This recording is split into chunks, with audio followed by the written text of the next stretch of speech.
Sanjay Malhotra reserve bank of India के नए governor बने हैं। भारतीय रिजर्व बैंक दुनिया के मजबूत केंद्रीय रेगुलेटरी बैंकों में है। दिल्ली में जब उसके शानदार भवन में अगर जाएं तो उसके द्वार पर दो विशालकाय यक्षों की जोड़ी रखवाली करती मिलती है। दौलत का आखिर यक्षों से क्या कनेक्शन है? क्यों इन्हें रिजर्व बैंक का द्वारपाल बनाया गया है? भारतीय रिजर्व बैंक देश का खजाना रखता है। विदेशी मुद्रा का भंडार यहीं जमा रहता है। रिजर्व बैंक की मुंबई और नागपुर ब्रांच सोने की सिल्लियां संभाल कर रखती है।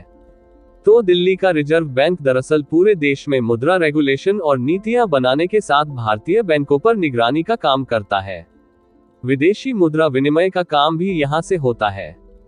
तो क्या आपको मालूम है कि भारतीय मुद्रा को संभालने और चलाने वाले रिजर्व बैंक को अपने मुख्य द्वार पर दो यक्षों की जरूरत क्यों पड़ गई?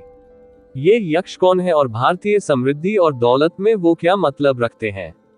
ये यक्ष और यक्षिणी हैं, जो भाई और बहन हैं। भारतीय रिजर्व बैंक की इमारत के प्रवेश द्वार पर एक पुरुष और एक महिला की दो बड़ी भव्य मूर्तियां हैं, जो अपने हाथ में पैसों से भरा एक थैला पकड़े हुए हैं। ये यक्ष और यक्षिणी हैं, जो धन और समृद्धि के देवता हैं। वो भारत के सेंट्रल बैंक के द्वार के लिए सबसे सटीक द्वारपाल हैं।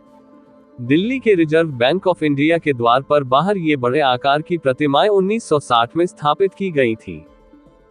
इसे प्रसिद्ध मूर्तिकार रामकिंकर बैज ने प्राचीन भारतीय ग्रंथों से प्रेरणा लेकर बनाया था। दरअसल भारत के पहले प्रधानमंत्री चाहते थे कि भारतीय शासकीय अंगों से जुड़ी संस्थाओं को भारतीय संस्कृति से जोड़ा जाए। इसी वजह से भारत की तमाम महत्वपूर्ण संस्थाओं के टैग वाक्य संस्कृत में रखे गए। भारतीय कला और स्वदेशीकरण की उनकी कल्पना को साकार करने के लिए भारतीय रिजर्व बैंक के द्वारपाल यक्ष भाई बहन यक्ष और यक्षिणी को बनाया गया। यक्ष एक प्रकार का पौराणिक चरित्र है।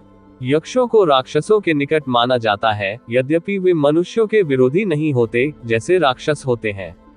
माना जाता है कि शुरू में दो प्रकार के राक्षस होते थे, एक जो रक्षा करते थे वे यक्ष कहलाए तथा दूसरे यज्ञों में बाधा उपस्थित करने वाले राक्षस कहलाए। कुबेर भी राक्षस ही था, लेकिन यक्ष प्रजाति का। यक्ष का शाब्दिक अर्थ होता है जादू की शक्ति। कुबेर के खजाने की रक्षा यक्षों की टोली करती थी, जो बहुत ताकतवर होती थी। महाभारत में कई जगह यक्षों का जिक्र होता है। यक्षों की पूजा करने की परंपरा प्राचीन भारत में बहुत पहले से चली आ रही है। भारतीय संस्कृति में यक्षों और यक्षिणियों की पूजा बहुत प्राचीन समय से की जाती रही है। 300 से 200 ईसा पूर्व के दौरान वो हमारे धार्मिक परिदृश्य का महत्वपूर्ण हिस्सा थे। पूरे उत्तर भारत में यक्षों और यक्षिणियों की बड़ी संख्या में पत्थर की मूर्तियां पाई गई हैं। इसे यक्षपंथ भी कहा जाता था। हालांकि 200 ईसा पूर्व के कुछ समय बाद यक्षपंथ हिंदू, बौद्ध और जैन परंपराओं में शामिल हो गया। यक्षों को हिंदू पौराणिक कथाओं में धन के देवता कुबेर के रूप में शामिल किया गया, जबकि यक्षिणियों को देवताओं की परिचारिका आत्माओं के तौर पर जाना गया। सांची, बहरुट और मथुरा के प्रसिद्ध बौद्ध स्तूपों के चारों ओर कई यक्षी आकृतियां उकेरी गईं। जैन धर्म में भी यक्षिणियों का महत्व था।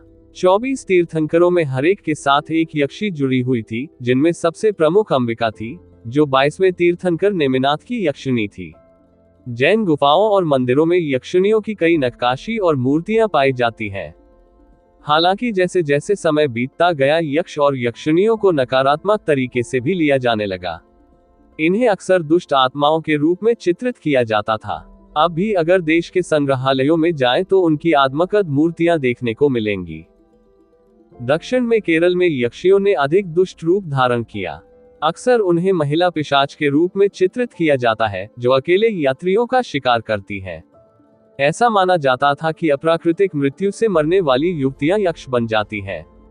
तिरुवनंतपुरम के प्रसिद्ध पद्मनाभ स्वामी मंदिर के कल्लरा बी बंद तहखाना में एक यक्षी की आत्मा गहरे ध्यान में लीन बताई जाती है। हालांकि यक्षों की उत्पत्ति अब भी रहस्य में डूबी हुई है। यक्षियों की मूर्तियां उनकी सुंदरता और शालीनता के लिए प्रसिद्ध हैं। वे भारतीय मूर्तिकला और कला के कुछ बेहतरीन उदाहरणों का प्रतिनिधित्व करती हैं। बहरहाल रिजर्व बैंक के बाहर यक्षों की ये प्रतिमाएं प्रतीकात्मक भी हैं, जो ये संकेत देती हैं कि देश की दौलत और समृद्धि की रक्षा उनके द्वारा की जा रही है।